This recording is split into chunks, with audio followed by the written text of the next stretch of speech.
Hey guys, it's Sarah Reynolds, messages2millennials.com. Today we are talking about the elusive Sigma male. Now, as a Sigma female, I feel uniquely interested in this topic, in this type of personality. And on my blog, I have a blog post at messages2millennials.com that's entitled Memoirs of a Sigma Female.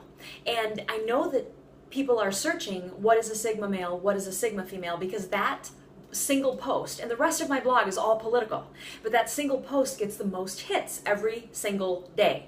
So people are fascinated by Sigmas, they don't understand it, they want to know what it means, and in previous videos I had fun telling you about the three kinds of alphas and the difference between a beta and an omega, and Sigmas are just cool. So let's now dive into Sigmas.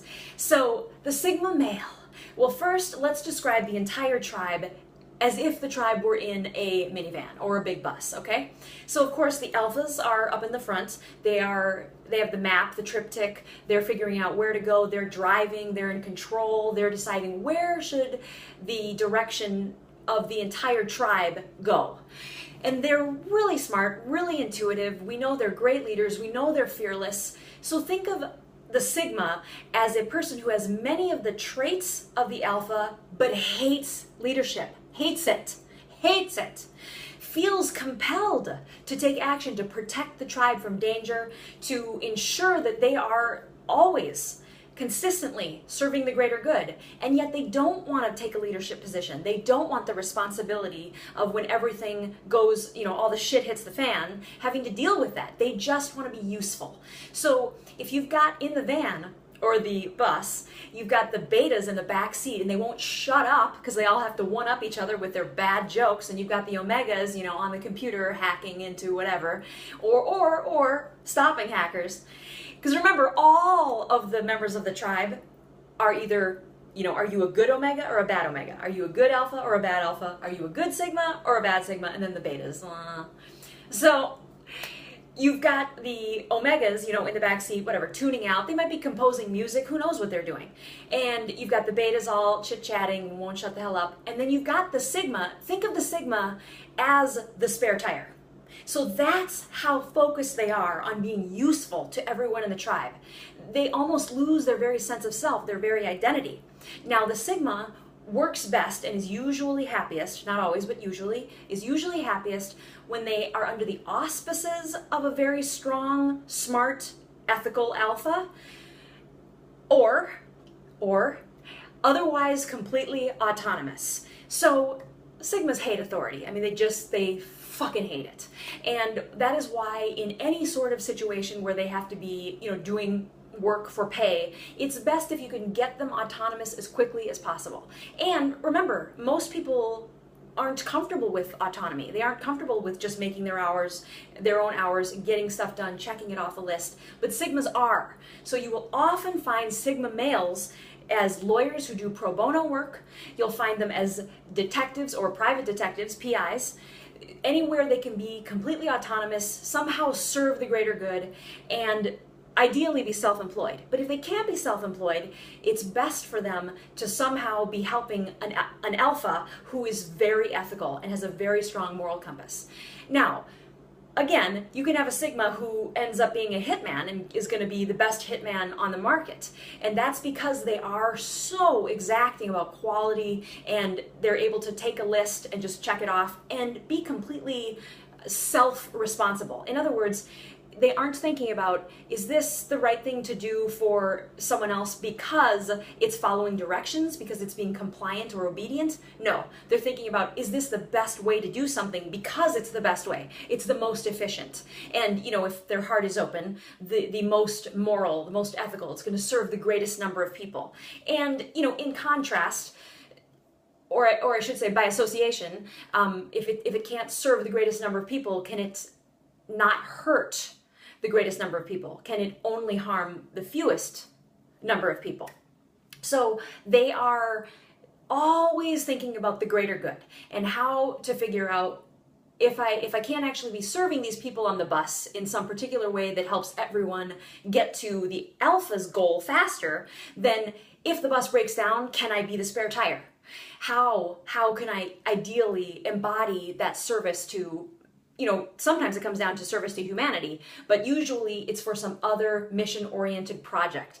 So alpha males are super, super mission-oriented. You will also find them in leadership positions in the military because, again, their identity isn't focused so much as it would be if you were, an alpha and you were leading, let's say, a corporation and you ended up having to be the CEO, the public face of the company. So when you're in a leadership position, just as an example, in the military, you are not going to be this face of the government.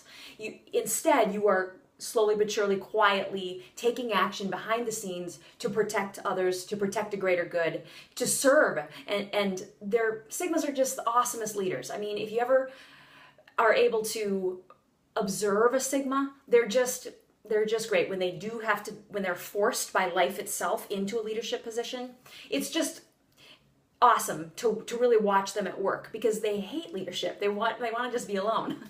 Leave them the fuck alone. But they will, if necessary, they will fill a leadership position. Now, I want to just briefly, because I know that you guys will appreciate this, touch on a very funny example of an alpha, and that would be Shredder. Remember Teenage Mutant Ninja Turtles? So Shredder is like the epitome of the bad alpha. And his two sidekicks, Bebop and Rocksteady, are a really good example of bad Sigmas.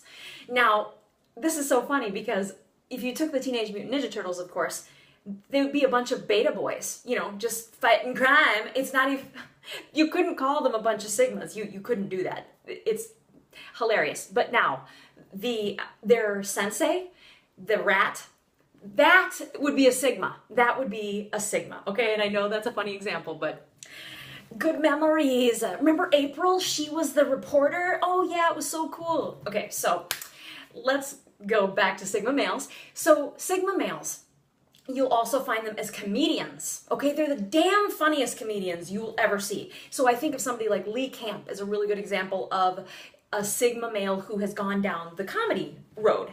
Now, they're so funny because they observe things so well. So if you think of a Sigma as having many of the intuitive and strong qualities of the alpha, minus the desire to be in the public eye and get all the admiration and applause for it, you could compare and contrast in the same way the Omega and the Sigma. So whereas the Sigma and the Omega are both on the fringe a lot of the time, the Omega's doing it to say, I'm a rebel, I don't need approval. The Sigma really doesn't need approval, okay? So whereas the Omega is changing their hair color and their appearance and their lifestyle every 5 months to say, look at me, I'm a nonconformist, the Sigma might be doing the same thing, but it's for some greater good. It's actually because they don't seek any approval. So this is another really fascinating part of the Sigma male because they are not compelled to get married. They are not compelled to have children. So whereas some people will claim that they have no desire to follow society's demands and the societal norms, the Sigma really doesn't. Now, that's not to say that they don't fall in love very deeply. They do. So this is another really fascinating thing about Sigma males and comparing them to alpha males, where alpha males fall in love the most frequently and the most quickly. The Sigmas fall in love the most deeply, the most intensely, the most long-lastingly. And this is really one of the most fascinating parts about Sigmas. So I knew a married couple who were both Sigmas, my great-grandma and her second husband, and they were married for 40, 45 years. It was a long, long time. And I'll have to look it up, and maybe I'll put it in the box below.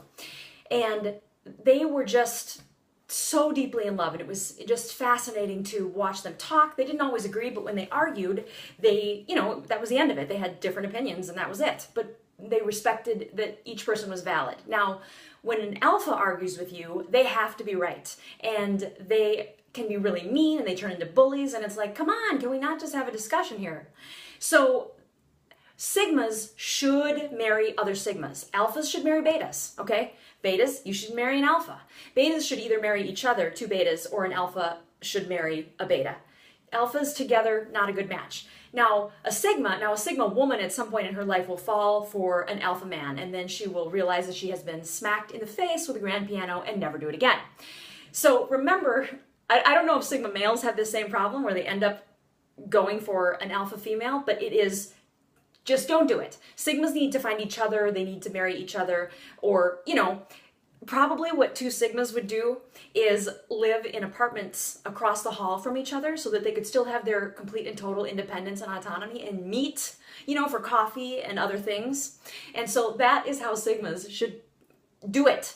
Because if you put two Sigmas together and they have any sort of collecting tendencies, you will have a hoarding, you know, a stage 5 hoarding disaster area in a couple decades. So, Sigmas, if you have extra cash laying around, you should just pay someone to come in once a week and just tidy.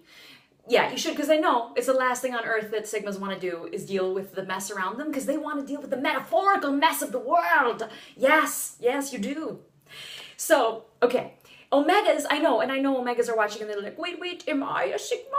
Okay, Omegas, you should also marry other Omegas and go, you know, to the Star Trek convention or, you know, the Dungeons and Dragons convention and find your, you know, the furry convention and find your other half there. Okay, so good. Everybody should find their other person.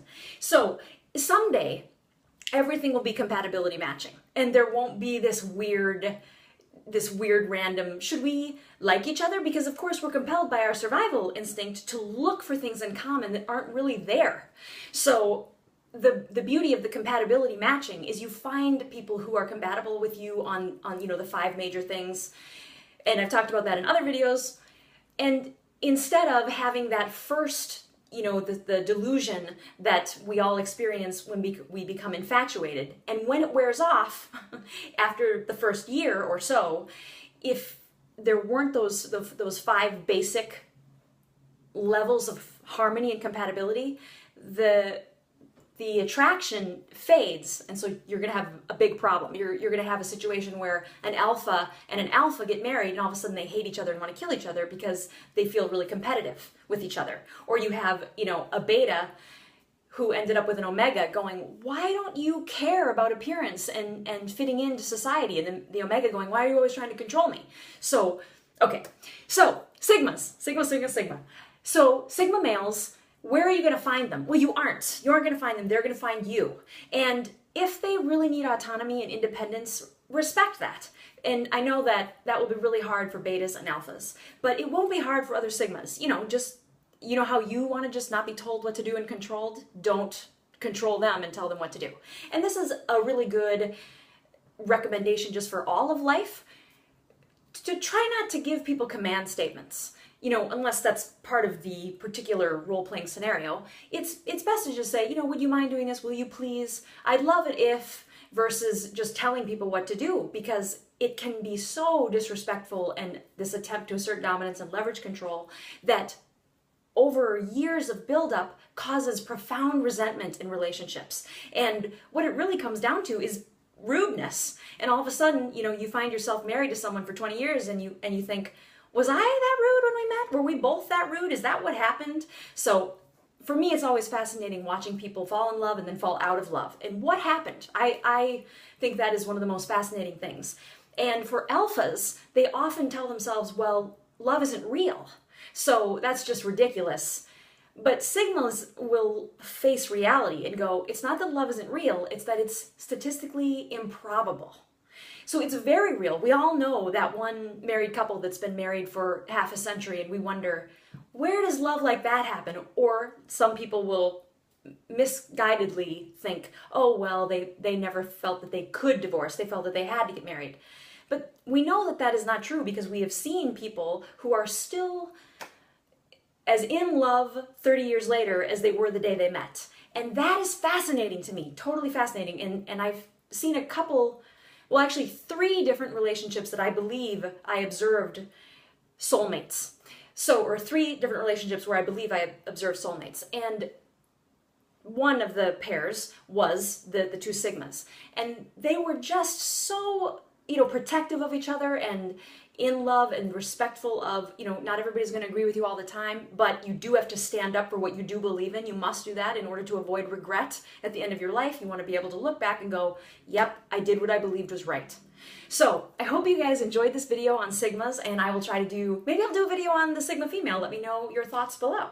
All right, I hope you guys are having a great day, and check out messages2millennials.com.